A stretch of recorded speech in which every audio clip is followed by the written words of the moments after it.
You are listening to Nerd Best Friends, a podcast that covers the nerdy conversations you're already having, or wish you could. It's the nerdiest thing you'll do this week.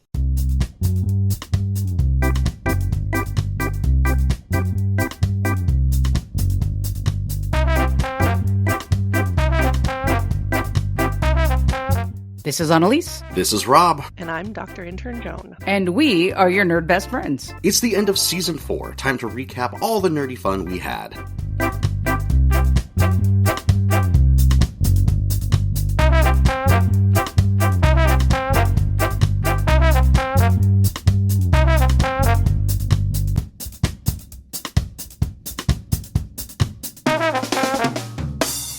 If you'd enjoyed this season of Nerd Best Friends, be sure to subscribe and help the algorithm share our show with more fellow nerds. Every click supports our growing community, so pick up your device and do it right now. This is episode 71, and we are at the end of season 4. Can't believe it. Rob, Dr. Intern Joan, back for another episode. How are we all doing today? Great. I'm trying out a ring light. It's not the best, but my lighting's good now, so I feel like that's a win. I'm doing good. I'm feeling very nerdy. I've been playing games. I've been painting stuff. I've been modeling. My 3D printer works again. It's incredible. Oh my gosh, we got to talk more about that 3D printer, but I love no spoilers. springtime. It's a freaking hockey playoffs. Let's go. And baseball has started? And baseball has started. It's my favorite time of the year. Right on, right on. Okay, well, let's go ahead and, before we recap our season, let's go ahead and get to some nerd mail.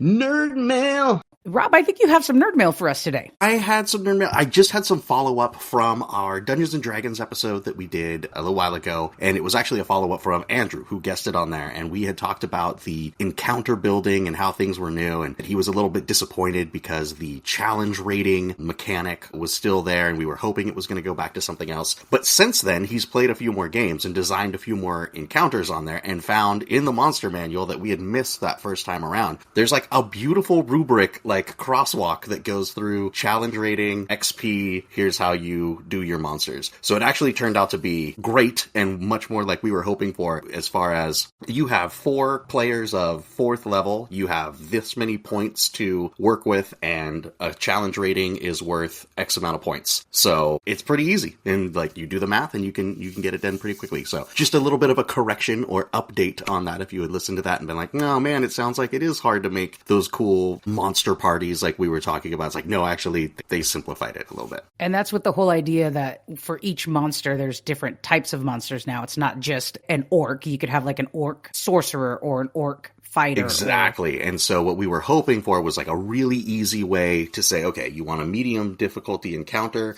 choose this. And it's not exactly that easy, but it's pretty close. The math is simple, and it's all, rounded to the nearest 10 and stuff. So it makes it pretty easy. Nice. And Dr. Intern Joan has no idea what we're talking about, and I'm loving every second of it. I listen, but listen, I had the roughest time doing the show notes for that episode because I didn't know what I was typing or what words meant or anything. One day I'll get it. Oh, we're gonna have to take that trip to Oregon and do a one-shot and teach Dr. Intern Joan how to play D&D. We could play a one-shot of D&D on the show put that on your summer list. Oh, that's going to be, let's talk about Joan's summer plans. Summer plans for our Patreons for sure. Definitely do that. So thanks to Andrew for a little bit of a correction now that he has a little more experience.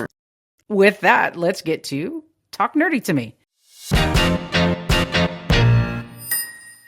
Okay, for this week's Talk Nerdy to Me, we have another trailer swap, and this podcast is really cool. We've been invited to guest on their podcast. We're trying to work out the details, but the podcast is called Play It Comics, and it's a really cool premise. Basically, they take a board game or video game that was based off of a comic book, not the other way around, not a comic book that was made after a game. Sure.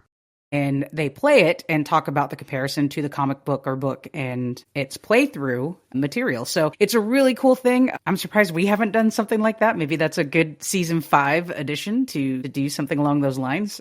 Help me with this, Rob. What came first? Did Injustice, the comic book, come first, or did the video game come first? No, I believe I'm just going to go out on a limb here. I believe the video game came first, for sure. And then the comic was an adaptation of the video game, because there was a story in the video game, but it wasn't. I I think all of that fleshing out and stuff for the comic came after it had been out for a while. With the popularity of the game? I think so. It'd be like, we'll look into that. Or nerds, write to us, podcast@nerdbestfriends.com. Tell us which came first, the chicken or the egg. I mean, the game or the comic. Or if you have a good idea for us to talk about that that we would actually know about, because I saw the list from this dude that he sent over, and it is niche. I was like, super. Oh, he's real deep in here. I've never heard of some of this stuff. But they'll also take suggestions. So if you have suggestions for us, check out Play It Again Comics, or give us a hint on what we can bring to that podcast. Because I looked at that and I knew nothing on his list. So more than being niche, I was like, oh, this is for comic book lovers. And I love comic books, but I'm not a lover, I guess, if I distinguish those two. But here's the trailer for Play It Comics. All right, you're a comic book fighter, not a lover.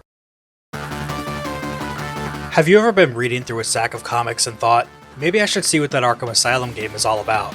Or been playing Marvel vs. Capcom and felt like you were at a real disadvantage since you didn't know who half the characters were? Well, Play Comics is the show for you. I'm Chris, and each episode we take a look at video games based on comic properties and how well they stick to that source material. So whether you know the comics and want to know how all those games work, or you know the games and want to find out where all this craziness came from, go check out Play Comics at playcomics.com or wherever you find your favorite podcasts.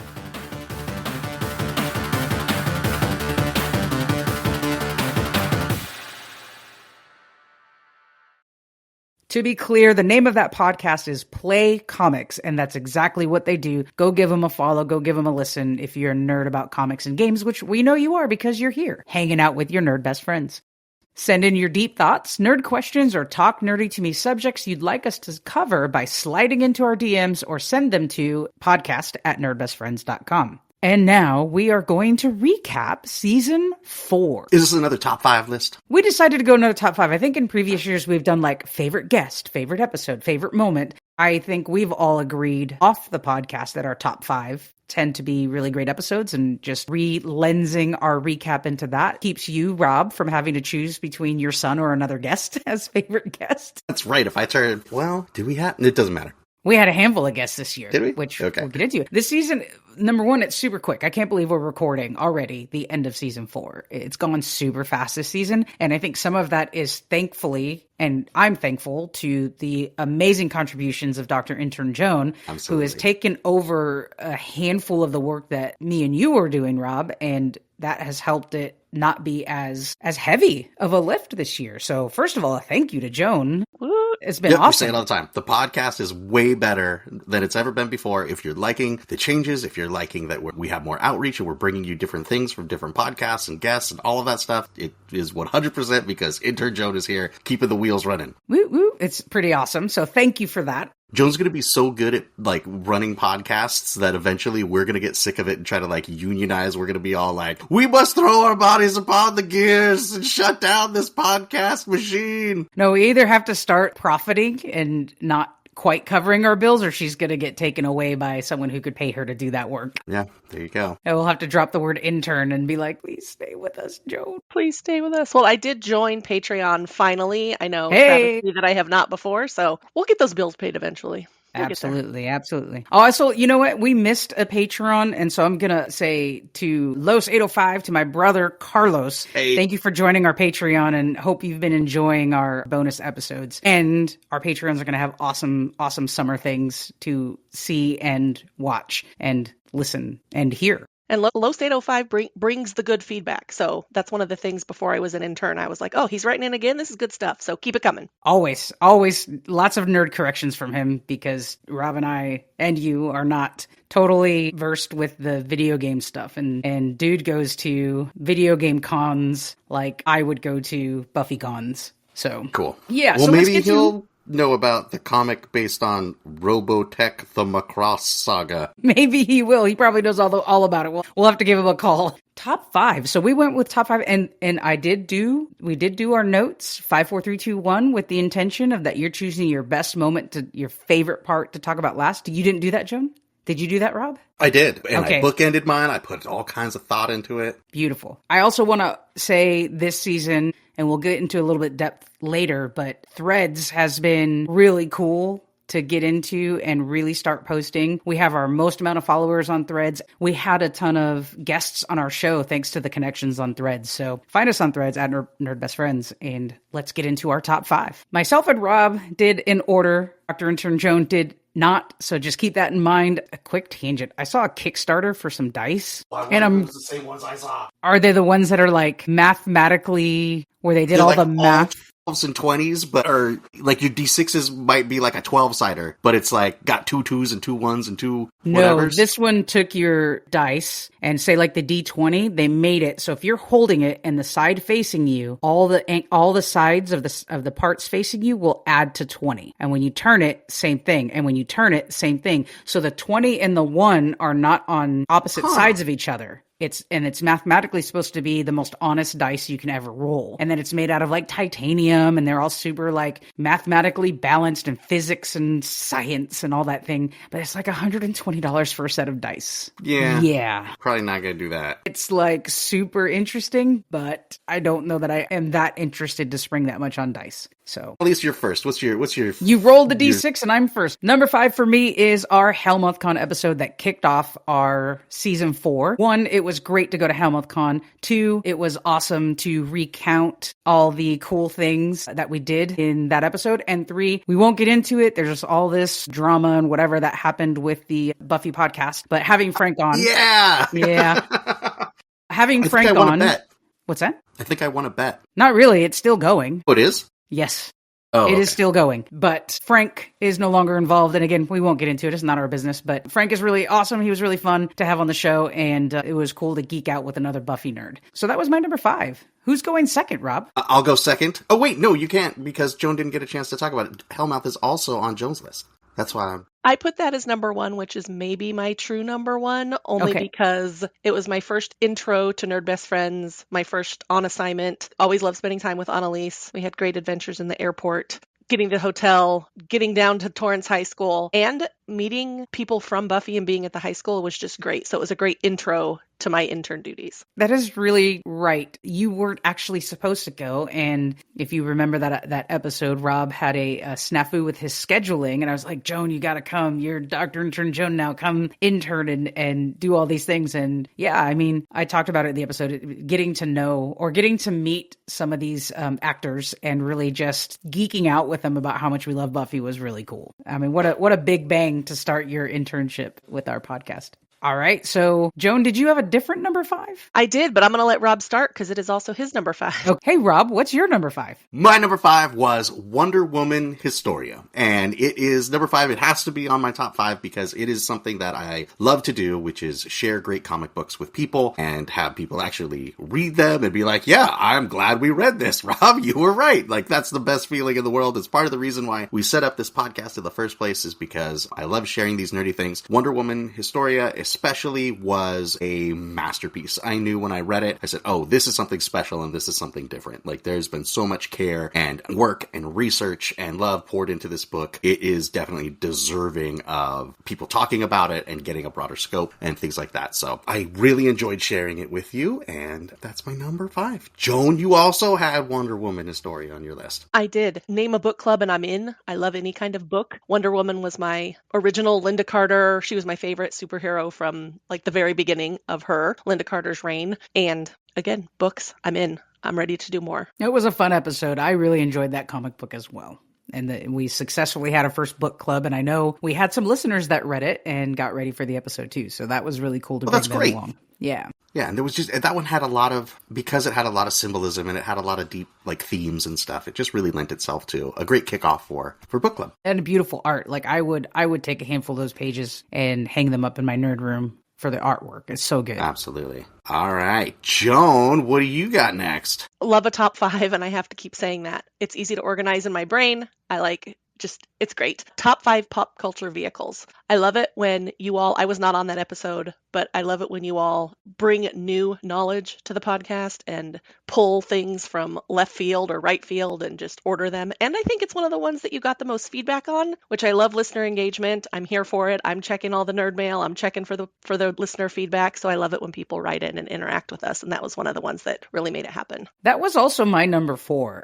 I think it's our most listened to episode this season. We got a lot of people we brought a lot of people to the podcast by talking about cars in general, but more importantly, culture cars. And it was really cool to, I say a lot that I feel like I'm a female version of Rob and he's a male version of me. Like, we're so alike in so many ways, but that top 5 list really, really displayed how different our nerdiness is from our childhood to adulthood based on the cars that we chose, right? Mine, like 3 of my 5 were Stephen King, I think. And then my whole bonus was talking about cars in the Stephen King universe. So yeah, lots of attention, lots of feedback. That was just a really cool episode. And I think it is helpful for listeners to bring those conversations into their regular life. Like, hey, I listened to this podcast. What are your top 5 favorite? Like, it's an easy topic off pod. That's our hope, right? That people are continuing to have those nerdy conversations or listen to us if they wish they could. Great job. For a hot second there, back when that episode came out, and you're right, we did have a bump in the spikes of listenership and engagement and stuff. We thought like, well, that's it. That's the podcast now. It's now a Nerd Cars podcast. We're going to be like those car guys that used to have that one radio show and podcast, and that's it now.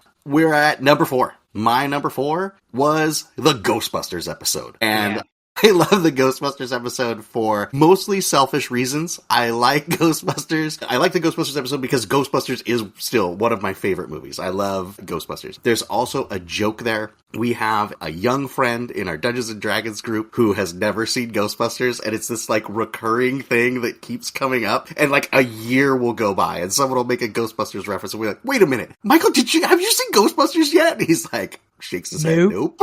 So for us to like put him through all of that and then go through and do a Ghostbusters episode was kind of like a little meta joke for me that I really liked. But the other thing I loved about that was it was, okay, we're going to do a Ghostbusters movie. And I'm like, I'm going to go deep on this. I couldn't wait to get the looks of confusion on your faces when I started talking about the Ghostbusters cartoon and then really go deep into the Ghostbusters comic book lore and stuff like that, which is all canon. The video games, I really looked into it. And then it turned out I learned something, that there was some 1970s comedy with a person in a gorilla suit called Ghostbusters. What an episode! Just like the pop culture cars list, this episode brought people out and did exactly what our point was to putting this podcast together, was getting people to engage and telling us stuff that we missed or we didn't even know about. These 2 episodes that you chose and myself and Dr. Intern Joan chose are the exact, like, we hit that mark and it was so fun. And to learn that from the nerd mail on the Ghostbusters episode, just amazing. It really blew my mind. And I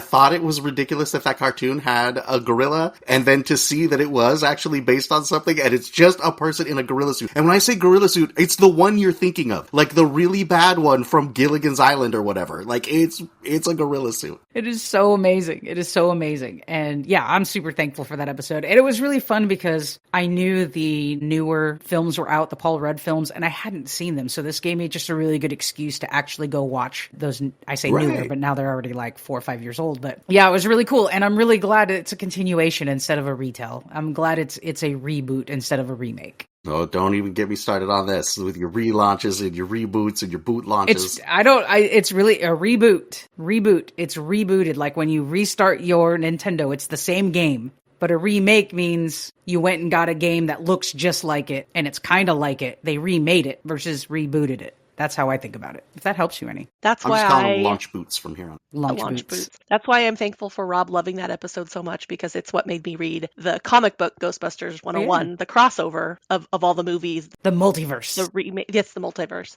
That was great. Was it great? Because last time we talked, you had like given up on it. You're like, this is not good. I finished it. I think it could have been better or done differently, but the idea's there. Right on. All right, well, let's go to number 3. And that is to you. It's to me. Okay, I went with the other comic book-centric episode, which was Hellboy and the Crooked Man, and read that comic off of Rob's suggestion and then watched the film. And I had never done any real formal reading or understanding of Hellboy before. And this wasn't quite a book club because we were talking about the film adaptation in comparison to the comic. But I really enjoyed this. I didn't know Hellboy was so horror based. And since I'm such a horror nerd, it was really cool. And it's cool to talk with my nerd best friend about horror stuff because it's not your favorite genre. But I started to learn how we could find that common ground background in that genre through this comic. So I enjoyed the film, even in its weird moments. I enjoyed reading this comic, and it was to me, it was a good episode. Again, like you just said with Ghostbusters, your own personal reasons, my own personal reasons, I enjoyed this episode a lot. And here's a plug for you, Analese. There's a Yes. brand new bookstore in Portland, Mid-Slumber Media. Horror film, literature, dark romance, gifts, and more. Queer and women owned. We love it. They just opened. So I'm going to have to go check it out. Joan, you have a list of things that we need to visit. That's one of them. The sports bra is the other one. I can't remember what else is on that list. The Pinball Museum. Yeah, the Pinball Museum. Oh my gosh. Rob, we gotta get going on this trip already. We gotta get moving. All right. We'll see all right. Tangent. Sorry. Just to remind you. No, that's amazing. Thank you. There's a new bookstore. Yes. My number one was the Hellboy the Crooked Man episode. I bookended my top 5 with comic book episodes, and I like this a lot for the same reasons. It was really fun to bring something, again, to my friends, comic book-wise and movie-wise, that I think was definitely overlooked, right? Like, that movie was not successful. It was very niche for fans, so there's no way we were going to see it unless, we had checked it out, and so we did, and I think overwhelmingly people had a good time with both that book and that movie. I know around here, my family read it, we watched the movie together. I think a lot of that was, like you said, it was very surprising that, like, wait, Rob wants to watch this scary movie? This is crazy. What are you talking about? And so maybe they wanted to watch me squirm on the couch while I was watching it, but it was a really good time. It's so cool. And again, it shines a spotlight, unlike the Wonder Woman one, which is, so popular, and a lot of people read that book. I know a lot of people read The Crooked Man as well, but it was something where, again, you didn't have any experience with Hellboy before that. And I'm guessing probably a lot of people don't, because it's not mainstream, but it's so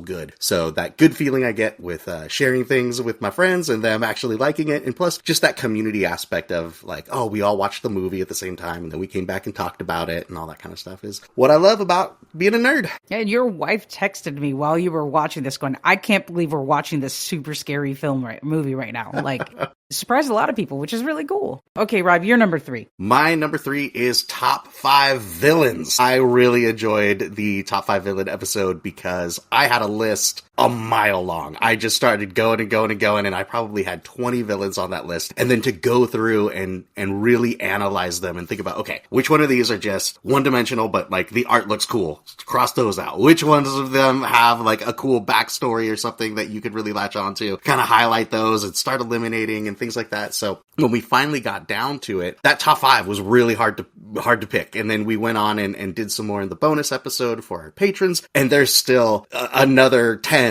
on the list that we just didn't get to. And so it was really fun to do because, as well, like, the villains are so cool, and it's just one of those things about my personality. I love the bad guys. I always play the bad guys when we play games, and the bad guys are always, like, the coolest looking things. When you're ever, like the art or the animation or the costuming for the bad guys is always, like, the most metal cool thing, because that's the thing. It's like, oh, well, like, the hero is, supposed to be the audience point of view. So a lot of times it's like a regular guy or a dopey nerd or something like that. I'm like, no, there's no way that those guys would defeat. Look at that guy's shoulder pads. There's no way he's going to lose in a fight. So I love villains. I love the bad guys. I thought that was a fun episode. Yeah. I agree, Rob. That was maybe I should have put it as my top 1. I felt like it was me hitting my groove with podcasting. I felt like I got to explore villains of my past and reminded me of so many nerd things I used to do in the past. And I feel like sharing that with readers and my excitement over it was really like the epitome of Dr. Intern Joan in this podcast for season 4. So let's honor that growth, by the way. Let's just take a moment. Like, Joan was super uncomfortable her first couple episodes and, like, cut me out of it. She'd send me messages after, cut me out of it. I don't want to hear myself. Like, and I agree with you. Like, I think this is where you really settled, and it took a little bit because you're not on every episode, and maybe you will be moving forward. But yeah, I agree. That was a really great moment where you were really contributing to the episode at a very high level. And if anyone hasn't watched Return to Oz yet, what's happening? Get on it. And Michael needs to watch Ghostbusters. I forgot about that. I chose the top 5 villains as my number 2, and I chose it for some of the same reasons. Our top 5 episodes are now, I think, becoming our most popular. But what I really appreciated about the villains episode is that we didn't put a tight leash on it. It didn't have to be from a comic book or a movie. We'd said it's your top 5 of any pop culture, just like the vehicles. So we got to bring all of our perspectives of our own nerdisms where they are interchanged and where they are not. So that was cool to see how each of us decided which villains we were going to put and why. And we got a really wide variety because of that. I went into that episode going, how am I going to pick 5 villains? Because in my brain, I went to the narrow, like, okay, comic books, okay, this, okay. And then I went, wait, no, we're talking about pop culture villains. And that really opened up my, oh yeah, here's some people that for me, it was like, I hated them in that. I hated that character. Like passionately anger feelings, which those were very successful forms of media to elicit an emotion from me. And that's why I put them on my list. So that was my number 2. So yeah, we're right on that. We're pretty close to the same page on that. Can I share one that didn't make both lists, but I was very proud of? I was just actually going through my phone the other day and I had the notes on there. And I'm like, man, I should have jammed it in. Steve Urkel. As a villain? As a villain? Yes, as a villain! Oh my gosh, I saw this crazy thing that looped the actor that plays the father in that Family Matters. I sent that to you. The funny thing is, I sent that to you because I was like, oh my gosh, this is exactly why I put Steve Urkel on my list. And then I realized I never actually put Steve Urkel on the official list. We're going to have to share this with Dr. Intern Joan. We're going to have to make some sort of post about this, but it's pretty amazing taking that father character. It starts with Die Hard and how he accidentally murders I think I've seen this. a kid in that. And then what's the middle before Family Matters? There's something in between, isn't there? Right. It's the one, I think it was Die Hard 2. He goes to New York. Like, so he accidentally, like, that's the whole, like, backstory of that guy is, like, he's some beat cop that drives around the parking lot because he used to be, like, a top cop, but then he accidentally shot, like, a 13-year-old kid, and so that's his tragic backstory. After Die Hard, he's like, forget this, moves to New York, and who should find him? That's right, Die Hard's back again. There's all this stuff about how he talks about, like, he buys a bunch of Twinkies, and he's like, oh yeah, the wife's pregnant or whatever. He's like, but he doesn't have a wedding ring. He's lying. He's all in this, like, pit of depression or whatever. And then, you know, Die Hard finds him again. He's like, I gotta get out of here. And then he moves to Chicago. And all of the things that happen in Chicago in the show Family Matters is,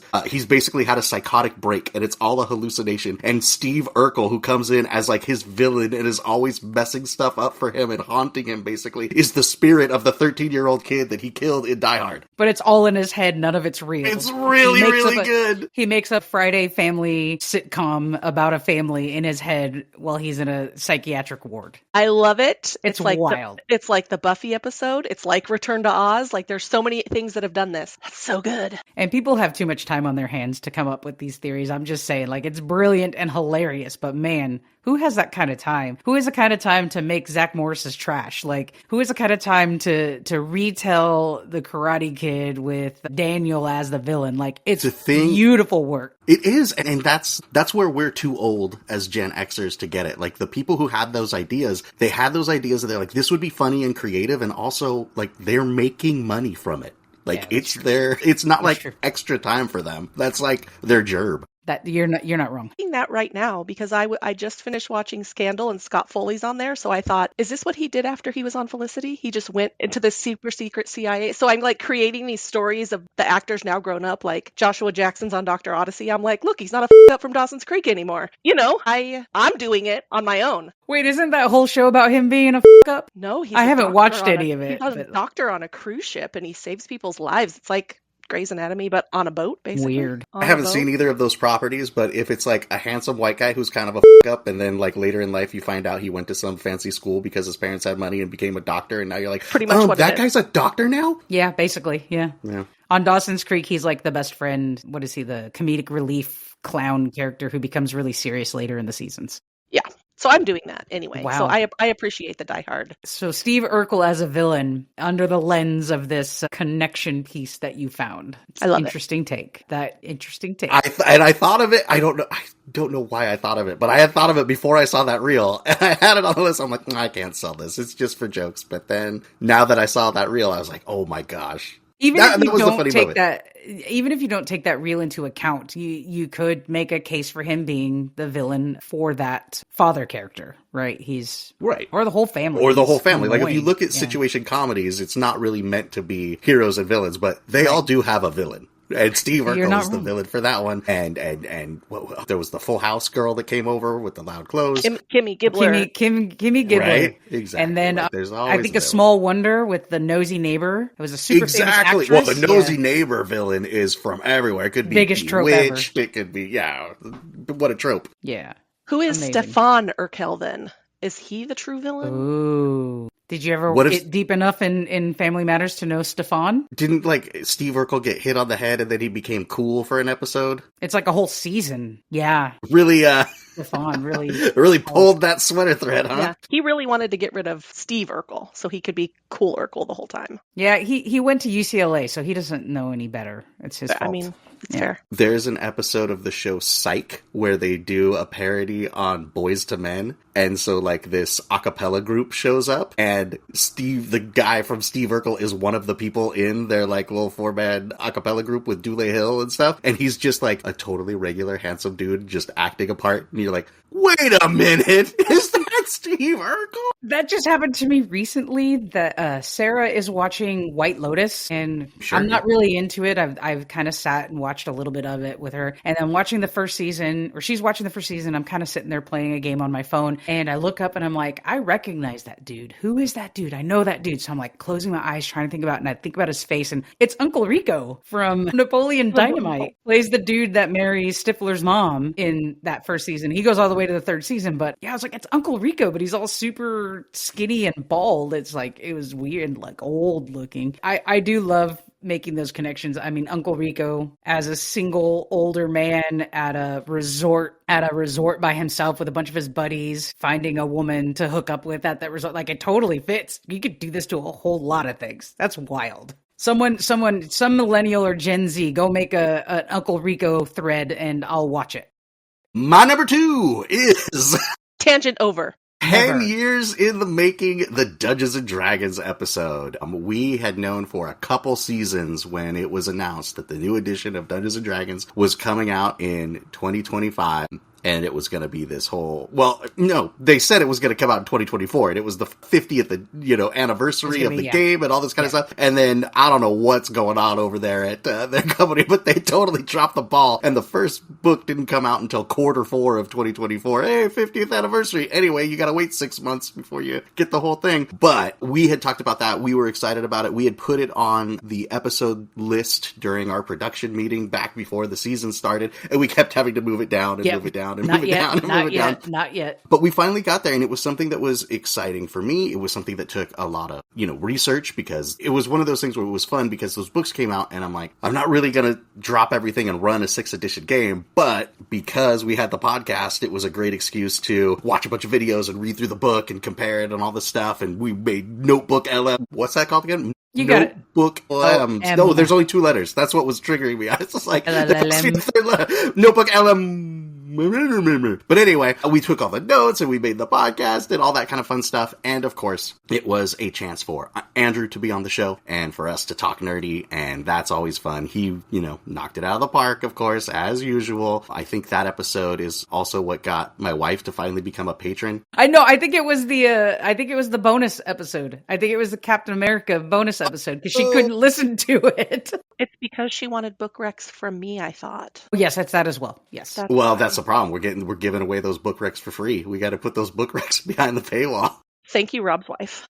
So that was my number 2 was top 5 Nope, villains. that was my number 2. Number 2, your number 2, Joan. yep. I loved the 25 for 2025 episode. I liked that I got to help Rob rework how he views his goals and how we all achieve goals. And accountability is number 1, right? So I was able to organize myself and bring them to you, and we can check in on each other. And anyone else in the nerd community needs support with their nerd goals, chime in. We'll reach back out and support you. I just think that's a good engagement and relationship building and accountability episode. Agreed. It also affected how I set up mine this year too. So nice. I imagine its effect was for a lot of our listeners who've been following along the Nerdy Goals journey. To hear those different perspectives and different ways to think about our goals was really cool. I'm glad you brought that up as well, Joan, because it did. It really changed the perspective, and it took something that we had been doing for a little while and refreshed it, made it a little bit new, made it a little bit more exciting. Rebooted I definitely put more thought into it. It's a reboot. Thank you. Got him. You put a little more thought into it. Sorry, Rob, go on. It forced me to put a little bit more thought into it, get a little more excited and re-engaged with the process, where honestly, when it came up the first time, 25 or 25, well, I'll just move all the things I failed on during 2024, push them on over. But instead, it really helped me re-engage, and some fun conversations and things came out of it. And then we'll do a check-in, right? Halfway through sometime during the summer. Sometime one of our summer check-ins. Yeah. Right on. Sweet. Well, let's go to number 1, which I know Joan already talked about with Hellmouth Con. You already talked was about your Hellboy, true yeah. number one is Hellboy. I'm going to say my new favorite episode that we do, and my favorite of this season, my number one is our 30s episode and talking about 1995. And I don't know, however long our podcast goes on, and we're talking about 30 years ago, I think the next couple of years will be the most fun, and then it won't be as fun. And I think it's just because, 94, 95, 96 is really the strong point of the formation of yours and my friendship. So a lot of these things are really fun to think about, right? I graduated high school in 96, so there's a lot of nostalgia there. And then some of that nostalgia will start to hit college years where you and I weren't as close. And then when we're doing, 30 years ago in 2030 may not be as fun, but still impactful because, to think 30 Well, we'll years do later. it as long as it's good, just like the reboot of the boot launch of 25 for 25. If it needs to be shaken up, we'll shake it up. Exactly. But for now, these next couple of years of the 30s will be fun. And I really enjoyed that episode this year. The sweet spot. I'm sad I wasn't on it because I had some good ones as I was listening along. Sure you did. Sure you did. As always, next time. It'll be 96 next time. It'll be 30-year high school reunion next time. Oh, Lord. Gonna Romeo and Michelle it. Are you? I don't know what I'm gonna do. I haven't been to a reunion yet. So my 10-year reunion, I was in Flagstaff working on my master's. My 20-year reunion, I was in Ohio. And this is no disrespect to the people who are doing the time to put it all together, but they rented a bar downtown for an hour. And then after that hour, it was going to open to the public. And it didn't make sense to spend all of that money to fly from Ohio for an hour and then just a bar that's open to the public. So, depends on if I were still there and working, I probably would have been helping in the creation of the event, and I haven't heard anything of it. So who knows if we even have one? But time will tell. Joan, do you go to your high school reunions? Is the Ford Probe still in the parking lot? Oh my gosh, Ford Probe. Oh my God. I helped plan my 10-year reunion. So my friends and I got the centerpieces and the venue and the event activities, and we helped plan it. But then that was the extent of it. After that, I was like, no thanks. I'm in touch with the people I want to be in touch with. There you go. That's fair. I think it helps and hurts that we're from Santa Barbara because it's not like there's a simple, inexpensive place to host an event in Santa Barbara. And it's not like all the people who have moved out of town can come in and pay $350 a night for a hotel room. It's a plus and a minus. I know some from our high school, 30-year, they just do it at the beach. They go to Ledbetter Beach and hang out together, right? That's people who are still around and not necessarily coming in for reunions. So we'll see. But next year's 30s, I think it's going to be just as fun as this year's. And that's our episode. That's our top 5. That's you season thought 4. That this was going to take forever because it was 3 people in top 5. But with under the production of Intern Joan, we knocked it out efficiently and quickly. Wham Bam season 4. No production of Joan. Rob, you were the one highlighting who was going to talk when. I screwed us up by not doing. It's all Intern Joan. Everything good is all Intern Joan. It's really good or it's really bad. Just go with it. I'm either or.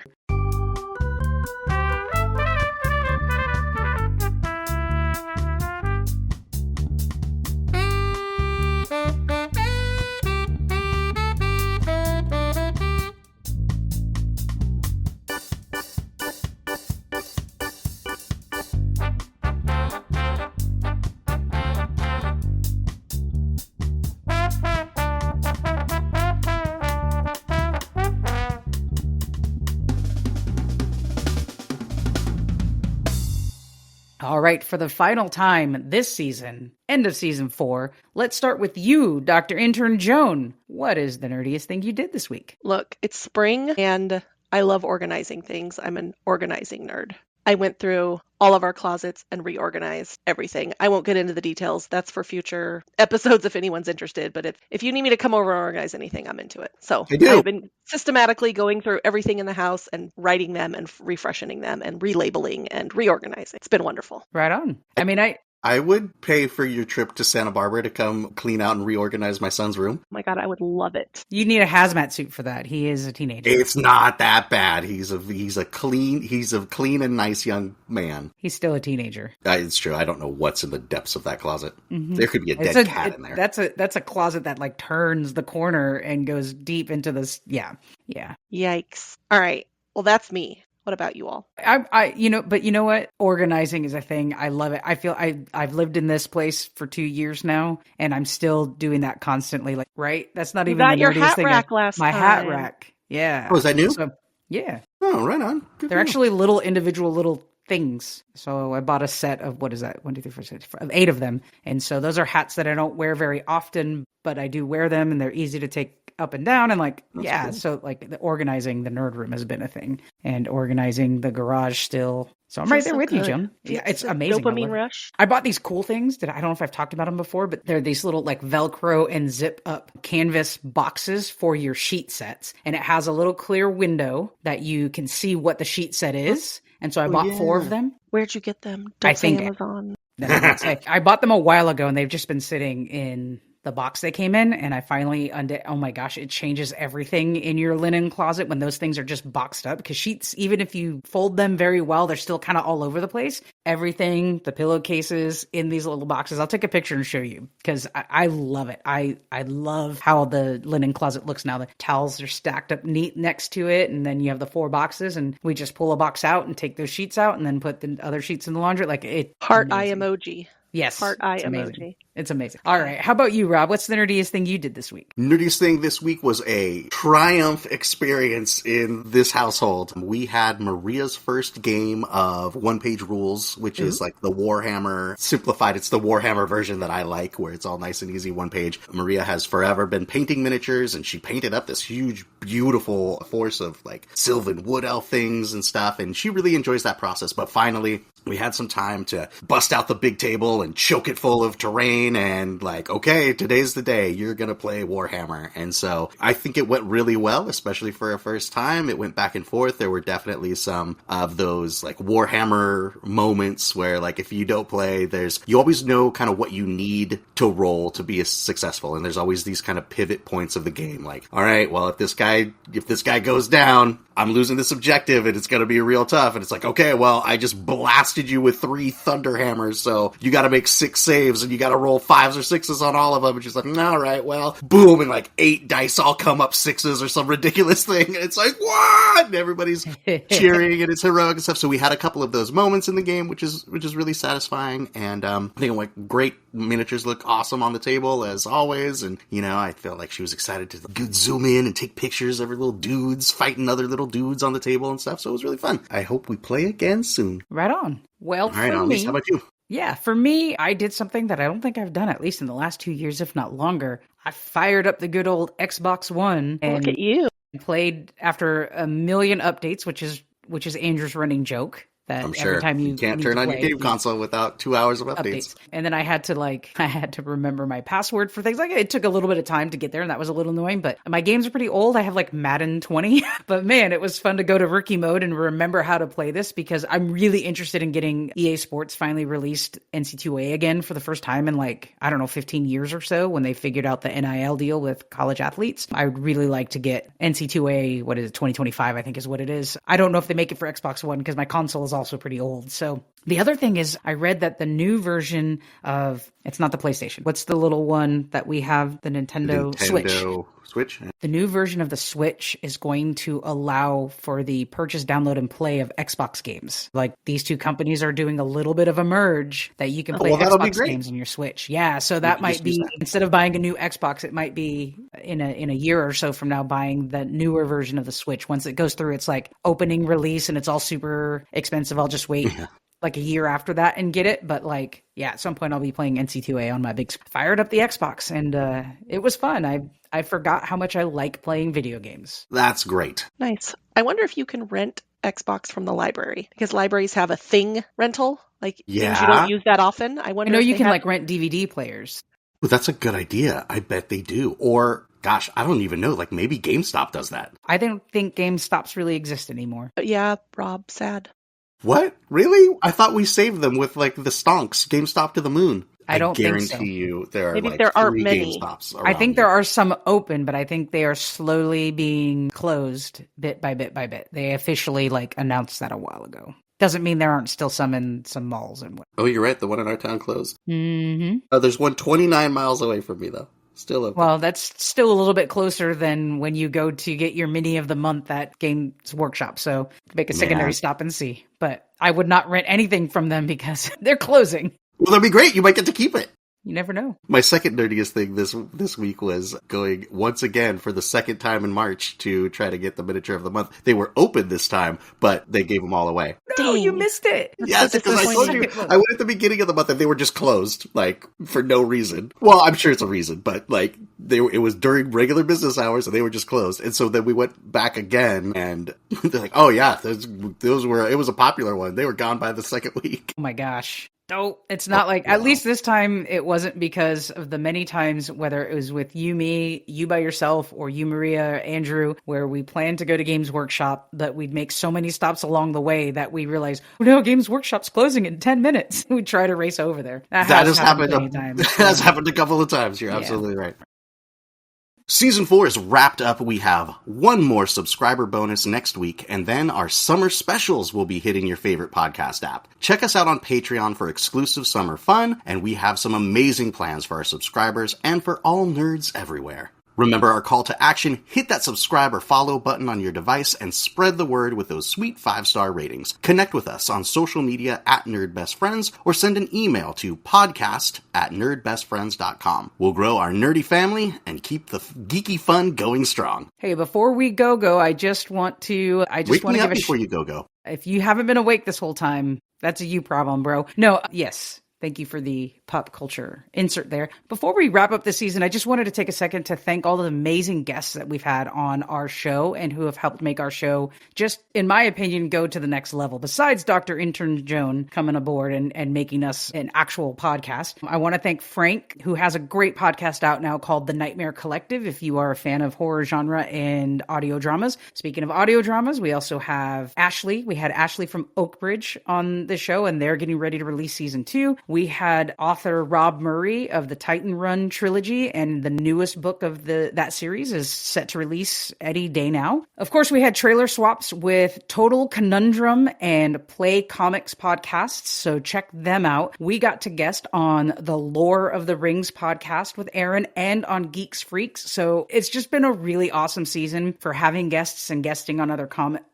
podcasts, and we're just going to keep that momentum going into the summer. You might see us pop up on random podcast. Oh, I forgot one. I also guested on You Had to Be There about performing with Fleetwood Mac. So all of that, look out for more guesting because thanks to Threads, we're making great connections. Go listen to those podcasts. If you are a fan of those and you're listening to us, thank you. Hit that subscribe and like button. Keep following us. We're going to stay nerdy and keep doing nerdy stuff over summer. And Man, when you list it all out like that, it was a really good season. It was a great season. This is our best. It's the best season leveled ever. up. It Good really job, leveled up. everybody. Talk about XP. We leveled up, and the notorious DIG joining us on these episodes and doing all of our Where does social the media. G come from? What should be DIJ? Sorry, It's not dig. I just accepted You it. just spelled the word dig.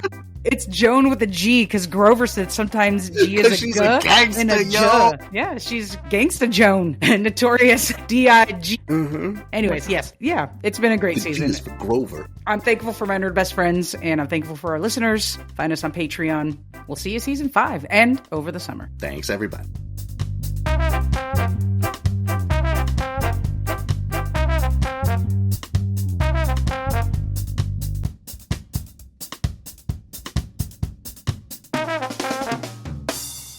You made a No, I was just thinking, like, I don't know that I finished my sentence, so I guess whatever. no. Finish it then. I don't know what I was going to say. I was like, that's this, blah, blah, blah. Like, I was trying to do the transition, and I lost it.